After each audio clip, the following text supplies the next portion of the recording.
Director Megan Gust. Here. Director Marsh. Here. Director Boyd. Here. Director Dye. Here. Director Slater Carter was supposed to come on Zoom. We don't see her. And Chair Ruddock. Here. Okay, we have a quorum. We're going to move to public comment. And you may comment on things that are not on the agenda or things that are on the consent agenda. And I would ask that if you're participating on Zoom and you would like to comment, please raise your hand. I do not see any hands raised, and there's no one here. So we will move on to the consent agenda. We have items 3A, approved minutes of January 27th, 2025, which is the regular board meeting, and B, approved disbursements for February 10th, 2025. Is there anyone who would like to pull any of the items? No. Okay, any questions? If not, I'll entertain a motion to approve. So moved. Second. And I don't see Catherine yet. She's trying to Oh, there she is. There she is. Oh, she's there. Catherine, we have a motion and a second to approve the consent agenda. So Yes, I'll vote yes. I'll call for the roll, please. Thank you. Director Megan Gust. Yes. Director Marsh. Yes. Director Boyd. Aye. Director Dye. Yes. Director Slater Carter. Yes, Chair Ruddock. Yes. Good. The consent agenda and items 3A and 3B are approved. We're going to move on to regular business. And the first item is item 4A, receive the flow distribution details for calendar year 2024. Okay, we are again here to discuss the flow distribution details, like always, for the calendar year, for the previous calendar year. And that forms our basis for our calculations for our general budget. So typically we take all the flows for the preceding calendar year. We see that there's been a slight increase in the flows from Montara from 20.1 last year to 20.1 in 2023 to 20.9% in 2024. And as a consequence to that, there's reduction in flows in Half Moon Bay and GCST. So these minor adjustments have been made, and then this is just for information. If there are any questions, staff is here to answer. Okay, questions from directors? Nancy? Just I'm looking at the flow distribution chart for the calendar year, and this answer might be obvious, but I'll ask it because I'm new. It looks like there's just an annual pattern where it's low in the summer when there's no rain, and it's higher in the winter when there's rain. So that's just a groundwater difference or an inundation difference in the winter time. Good. So you're averaging across the whole year. Yeah, I mean, I wouldn't, not necessarily groundwater, but there, yeah, definitely sources of I and I getting into the system, and that's what you see reflected in the numbers, like you pointed out, dry wetland. Yeah, they're not exactly the same across each group, so it's an interesting thing to watch when their lows and highs are. Any other questions? Is there anyone on Zoom who would like to comment on the item relating to the flow data? all I can say is it looks pretty normal to me. Thank you for the information. It appears to be holding pretty steady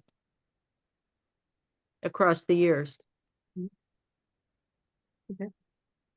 Thank you, Director Slater Carter. I would like to see the flow data in a spreadsheet for the last 10 years, just to see how in the 10 years each year it has fluctuated. It will be easy enough to get that data for the directors. Yeah, can do. Okay, thank you. We already have a discovery request for the past 5 years. We'll add that to the next 5 years and compile it. Okay. And did you want it to be brought as an agenda item or just information? I email it to all the directors. I think you can email it to the other directors, but the public might want to see it too. So maybe, put it on the website or maybe I'll deal put it it as a at a part. meeting. I'll put it as a part of my manager's report in the next meeting. Okay, that'd be great. So there'll be published information. That sounds great. Do you need something different than the colorful chart? Yeah, if you want to graph It'll be, One. you go to the next. Maybe a chart and a graph? Just to see, just Kinda to do showing a graph. What's going Oh, on through each year. through each year. Got it. Okay. Is that easy enough to do? Yeah. The past 10 years, yeah, we should be able to do that. Okay. Is the source of the discovery request public record? I don't know. Yes. Yeah, the discovery requests are, I mean, discovery requests themselves are public records. So who was the discovery request from, just out of curiosity? It was from Half Moon Bay. I received it over the weekend.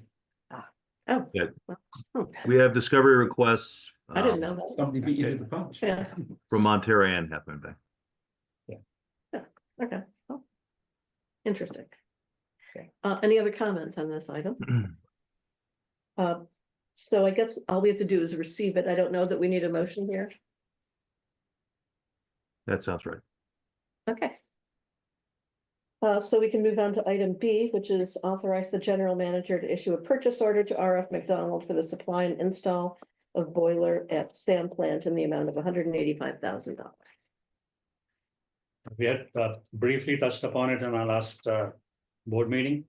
And just to recap, Sam has 2 boilers in our plant here. It's primarily used for heating and sending it to the digester, and then we use the digester gas to preheat the boiler. So sometime last year, we brought it to the board and we got approval to purchase 1 boiler because the boiler was beyond the emission limits and it was violating the BAQMD requirements. At that point of time, the second boiler was getting close to going off limits. We had mentioned it that we'll be bringing it at a later stage, but we were just pulling along with the second boiler till then. Apparently now the second boiler is also given way and it's gone slightly beyond the emission limits. Now the first boiler has taken a lot of time for getting it manufactured and supplied. They're expecting it to be here in April. The delay was mainly because BAQMD, that is the Air Quality Management District, took a very long time to finalize the details of it. And the manufacturer was not willing to start manufacturing the equipment until he gets clearance from BAQMD. So the entire manufacturing period itself is about 12 to 16 weeks. So now we presume that since we've gone through all those hoops and hurdles for the first equipment, I presume that now we'll be able to get it done faster with BAQMD and get a clearance from them to get the manufacturing for the second equipment started. The manufacturer has agreed to retain the same price for what was actually ordered about probably 1.5 years, 2 years, 2 years solid. So That's great. Yeah. That's great because I was wondering about, the effect of the tariffs on I know. steel affecting the cost of the boiler, and if we can lock in that cost now, that's great. Exactly, and he's a regular boiler supplier as well as service provider for the boilers, it's RF McDonald. And the second boiler emission was actually noticed when he came for his annual service. That's how we came to know. So although we do not have it as a capital equipment item for this year, since the equipment will be delivered only in the next fiscal year, we propose to put that in our upcoming budget for 25-26. At that point of time, payment will be made only in the next fiscal year. But we basically need approval so that we can go ahead and order the equipment. Any questions, staff, is your answer? Any questions from Director Nancy? It's not about replacing it. If it needs to be replaced, it needs to be replaced. It's more probably a preview question for the budget. In the 23-24 budget, you budgeted $500,000 to replace, I guess, boiler 1 and refurbish the other. Did you refurbish the other, or we're replacing it instead of refurbishing it? We are replacing it. Okay, It's beyond refurbishing. That's what. In fact, it's going to cost more if you were to refurbish. That's what the manufacturers told us. yeah, because of the Not part. quite pursuing that route. Well, on the CIP budget status report from the last finance committee meeting, that project still has 200,000 to complete, or 200,000 not yet spent or invoiced. Is that going toward the second boiler? No, that goes for the first boiler because it shows it's not yet paid because only after the equipment is delivered, then we make the payment to the supplier. So the total cost for that one is gonna be $500,000, which was what was originally budgeted for replace and refurbish. That's right. So there's Right. no money for refurbishing. left. There's no money for replacing the second boiler right now. Are they the same boiler? It's boiler number 2 now, which we are, So, but this one isn't gonna cost $500,000, Yeah, it is. or is it? no, this one's gonna cost 200,000.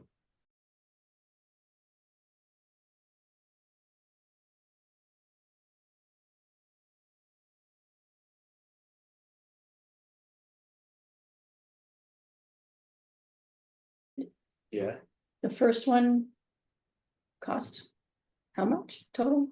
I don't know. You had 292,000 I that wanna was say it was already like- P. It was 2 years ago. I want to say it was like 224, but we haven't gotten it yet. And I don't know that that was inclusive of installation because, It was just for the equipment supply. which And is staying with this. Okay. It's it will be a question when you come up for how much to budget in next year, because the refurbishment was budgeted 2 years ago. And we ended up not refurbishing it, so Correct. I'm trying to follow.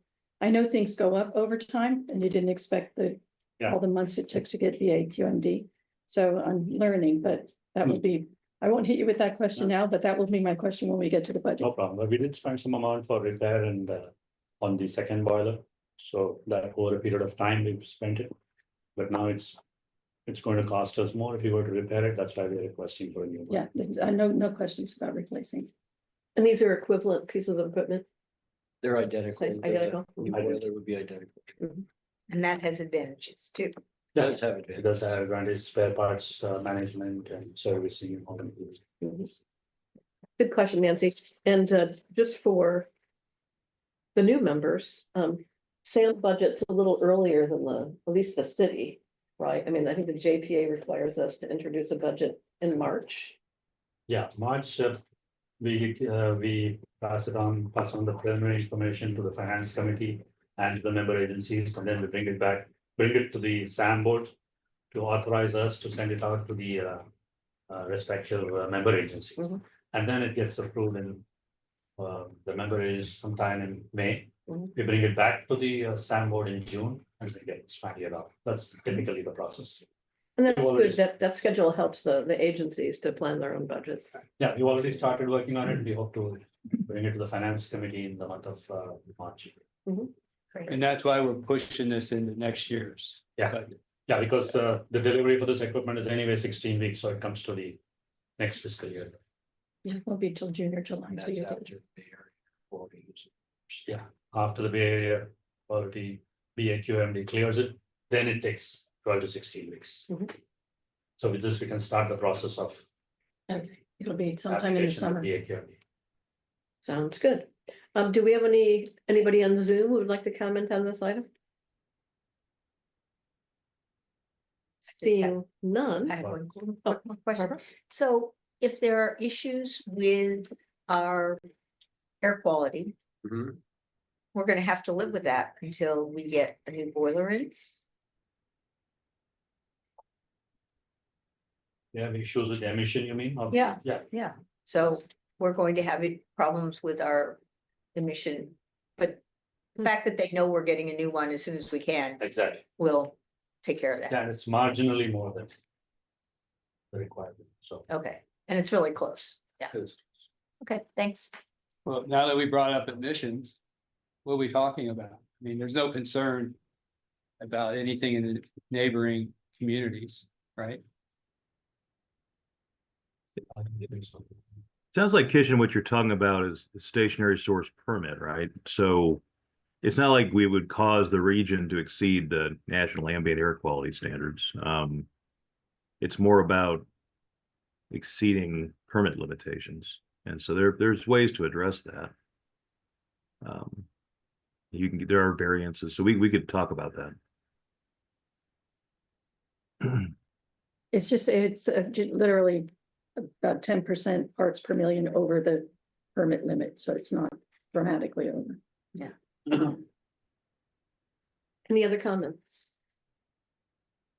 Okay, could I have a motion? Move that we authorize the general manager to issue a purchase order to RF McDonald to acquire a replacement boiler in the amount of $185,000 plus applicable tax and freight charges. Second, Any further discussion? Roll call, please. Director Megan, yes. Yes. Director March, Yes, Director Boyd, yes. Director Dye, aye. Director Slater Carter, Yes, Chair Ruddock, Yes. thank you. Oh, we're moving right along. Your comment on that. So item 5 is general manager's report. I don't have anything specific to report. Our detailed report will always be in the second meeting of the month. But if anybody has any specific questions, yeah, good answer. Okay. Item 6, attorney's report. Well, I don't want this to be like the fastest meeting ever, although you guys probably do. I actually have a couple of updates I want to provide. I don't know, first, Chair Ruddock, did you want to talk about the, I know we were able to get some clarification on the funds that were pending and whether they were going to be hung up pursuant to the Trump executive orders. I don't know if you wanted to talk about that at all, kind of like just that we're on track. I'd be happy to hear an update on that. Yeah, let's get an update on that. I think we're good for now because that grant was already awarded. That's my understanding after talking to Kishan and Jeremy. And I don't know if you've heard anything since we had our conversation about that. I have not. I just I know that was a topic of discussion last time, so I didn't. It seems like, you know, between federal judges enjoining some of the executive orders dealing with sometimes today. sequestration of funds and also I think there a genuine recognition that some of this stuff is urgent and needs to get out to people. It seems like some of the pressure has been taken off. But if I hear anything otherwise, I'll certainly share that. And now I will go ahead and give you a couple of updates on legislation. There's a lot happening, even though it's very early in the session. So I need to share screen if someone could allow me that.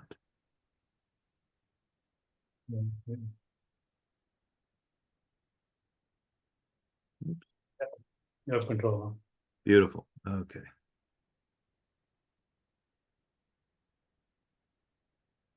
All right. Do folks see a PowerPoint presentation? Yes. Excellent. I'm gonna hit play and off we go. At least that's the plan. There we go. You're Okay. on the slide there. Yeah. So, okay. This is cool. I used a different format and it kind of scrolled out. I kind of like that. Yeah. No, I wish I could take credit for doing it on purpose. Anyway, there's a couple of bills that came up at the CASA Attorneys Committee meeting, which was last week, that kind of generated a lot of discussion. And they are bills, one of which is actually law right now, and one of which is proposed, that really go a long way towards increasing the requirements of public agencies to go above and beyond existing requirements of interfacing and meeting and conferring with labor unions. So anyway, I figured I'd talk about both of them. Like I said, 2561 is already law, and we'll talk about that. And then AB 339, which is proposed, which if it passes could be pretty significant in the way that public agencies do business. By the way, it is very early in session, so it could be that AB 339 doesn't go anywhere or gets amended to be narrower, but as it reads right now, it would be pretty significant and potentially disruptive. Okay, so let's talk about, this is AB 2561, and it deals with, and this is something Sam's going to have to do. So every public agency, and thinking to myself, I was like, wait, well, is a JPA a public agency? Well, of course it's a public agency. But then when you go to the definition of public agency in the government code in this section, it doesn't say joint powers authority. So I'm pretty sure it applies to us, but it doesn't say joint powers authority. So I think the safer course of action is we should comply with this because I think it was intended to apply to joint powers authorities and agencies operating under the Joint Exercise of Powers Act. But anyway, the requirement is a public agency each fiscal year, and that means starting before July 1st of this year. And in fact, as I go down further, we probably have to do it prior to the adoption of the budget. You have to present the status of vacancies and recruitment and retention efforts during a public hearing, which means we have to have a public hearing before the governing board at least once per fiscal year. Okay, and since we only have a few months left, that means before July 1st. If the governing board will be adopting an annual or multi-year budget during the fiscal year, which of course we're going to do, the presentation shall be made prior to the adoption of the final budget. Okay, so we got to do it probably April timeframe. During the hearing, the public agency shall identify any necessary changes to policies, procedures, and recruitment activities that may lead to obstacles in the hiring process. No, it's not too hard. For some, and by the way, a potential answer to that is we don't have any obstacles. We're doing good. So it could be a very short public hearing if you don't have significant vacancies. And then there's the employee organization shall be entitled to make a presentation. And so the question has come up in other contexts with other agencies, like, well, how long do they get? Do they get 10 minutes, 15 minutes? And I think the answer is, a reasonable amount of time. Just be consistent. And then now here's where it gets kind of weighty. If the total number of vacancies within a single bargaining unit meets or exceeds 20% of the total number of authorized full-time positions, the public agency shall, upon the request of the union, include all the following information during the public hearing: total number of vacancies, total number of applicants, average number of days to complete, opportunity to improve compensation of their working conditions, and actually it goes on. And so if you are, if you have 20% or more vacancies, it's a much more robust process, and you have to go through additional procedural steps. If you're below 20%, it's an easier process. You have a public hearing. There's no specific requirement for newspaper notice, unless the agency has their own internal policies on that. So anyway, it's just something we're going to have to do before the end of the fiscal year, and I wanted to flag it. Sadly, Christopher Boucher is not here, but I'm sure he'll be interested, and I'll coordinate with him as well. So any questions on this one before I go on to the next piece of legislation? Dr. Marsh? Jeremy, is this applicable specifically to public agencies that have, as I know we do, positions with a bargaining unit? I mean, would it apply to a public agency that did not have represented employees? I read it as not applying to, if you don't have a bargaining unit or you don't have a employee organization, I'm not sure how it would apply because let's see, go back to A here. Actually, so you do have to do it. You do have to do the presentation, but the notification and the opportunity to do a presentation for the union, that's not going to apply. But yeah, I think it does apply to. Kind of stops at 3A then. Yeah. Is it mainly intended so that unions have an opportunity to address conditions in which there are a lot of vacancies, which puts stress on the whole rest of the system? I think that's the intention. I think it is. I mean, if you're cynical, you could say I mean, the people who are not pro-union might say, well, this is an opportunity to get a head start on collective bargaining, right? I mean, that's because as you look under C there, it gets into some of the issues that would be addressed through the bargaining process. And so, there are some who say it's just an effort to try to kickstart early the bargaining process. But I think what you said is probably right. I mean, it's just an effort. It's an informational effort to, address where the agency might be having, obstacles to recruitment and Or how dragging they its feet. get past that. Yeah, in section 1B, it gives the reason, and it's about heavier workloads, burnout, and increased turnover. Yeah. So, And working out of class potentially, Yeah. No, I didn't want to go through the whole statute. There's more, but that's correct. I think that's Yeah. that's right. So anyway, that's that one. And then this is proposed. So who knows what happens here? It hasn't even gone through its first committee yet, so it may not go anywhere.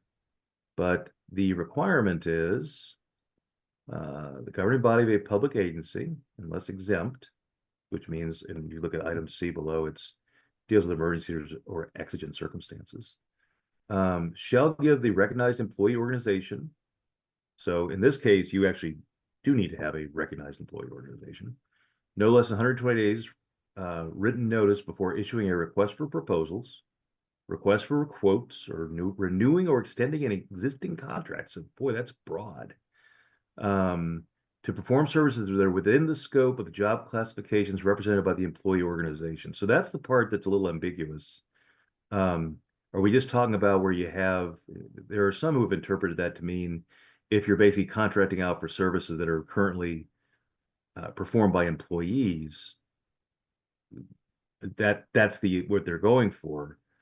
But that's not what it actually says, right? So it could be anything that's done within, somebody's job classification. If it's, if it's a contract for welding services and you have people who are welders within the bargaining unit, arguably it would apply. And it could, for our really large contracts, it could cross over a whole host of different areas within SAM. So if it's triggered and until told otherwise, I think you have to take the broader interpretation. You would then have the written notice. You have to provide notice to the bargaining unit, and it has to include all the following: the duration of the contract, scope of work, anticipated cost, draft solicitation, the reason the public agency believes the contract is necessary. So you're really, if this were to pass, it has the potential to be pretty cumbersome and really involve the union in kind of the day-to-day affairs of the agency as far as contracting. And so I don't know what's going to happen here, but this is certainly one to watch. It certainly had some of the CASA attorneys pretty concerned, and so I wanted to bring it to your attention. It looks like Question. sorry, I should, go ahead. Well, I was just gonna say, it seems as if perhaps the purpose of this is that if it seems like an agency is proposing to replace employees with contract services, that the employees want to know about that. Yeah. Right. So that would be the purpose of this, is that right? It may or may not be. I mean, I think that is a reasonable interpretation, and perhaps in the future it'll be narrowed. The language at the latter part of section A here would be narrowed to clarify that that's what's intended. If you're intending to replace employees with contractors, essentially, because that would really be a narrower. Yeah, Yeah. but it seems like a lot of paperwork for a small agency that doesn't really propose doing anything of that sort. It's very European from my experience across the pond. But it Really? looks like so that just to create more work for an employer who wants to outsource something that their union employees could do. And if they do that and it reduces the work for the union employees, then maybe they don't fill vacancies and so. Yeah. So I don't know if this is going to move anywhere or not, but certainly one, given that SAM does have a union, although albeit one that has very good relations with SAM. That's not always the case at some agencies, but certainly one to keep an eye on, I think. Jeremy, who's the author on that? Do you know offhand? I believe it's Ortega. Okay. Yeah. And I think that the deadline for introducing bills, I think it's the next week. Okay. I think it's a Yeah, week from it hasn't been referred anywhere yet. I just looked. It's just, I mean, so it's been introduced. I think it was introduced on January 31st, and nothing has happened to it yet. So it's in its infancy. I don't know what's going to happen from here, but certainly a significant bill if it does move. Would you be willing to send the bill numbers to the directors? Oh, sure. I'll just send you the bills. Okay. Well, I'll send you the bill and then I'll send you the portion of the code. So I'll send that. You know what I'll do is I will forward it to Kishan and to Lori. That way they have it for the minutes. And then they can shoot it out to all the directors. Sounds good. Okay. Seems as if they're really gonna consider this, they might have a provision that says, if requested by the union. So if you have a union that doesn't see this as a threat and they, don't feel it's necessary. They have an only- opportunity to present, but I don't think it means they have to. I know, but, well, sounds like the way it's written now that you would have to do. Yeah, the burden's on the agency as Yeah. opposed to the Three union. 39 has some required meet and confer. Interesting. Not necessarily a bad thing, it's just would be a change. It doesn't have any sponsors yet, so it's only Ortega. Yeah. So it may very well not move, but this is a very pro labor legislature, and it wouldn't surprise me if it moved. Yeah. All right, and that's it for me. So Do we have any public comments on the general managers or attorneys reports? Please raise your hand. I don't see any. Okay, thank you, Jeremy. sure. Any topics for future board, no, director's report, item 7. Item 8, any topics for future board consideration? Okay, none. Do we have any closed session items this evening? You know, we have one listed, but I don't think we need it. I'll just report. And I could have done this as part of the attorney's report, but if you'll indulge me, I don't think we need a closed session. I can just say we have received, as mentioned earlier, we have received discovery requests at SAM, special interrogatories, fair number of them, and also requests for documents. We're working with SAM staff to come up with answers to the interrogatories and also the document requests. Have not received any deposition requests yet, but if folks are planning to do that, we'd sure like to know, just because a lot of times that requires some in advance coordination. So, but anyway, we're working hard to make sure we're responsive to the member agencies, and that's all I have. Okay, so it looks like we don't have to convene in closed session, so that's good. Nope, I don't think so. All right, then. This meeting's adjourned. Record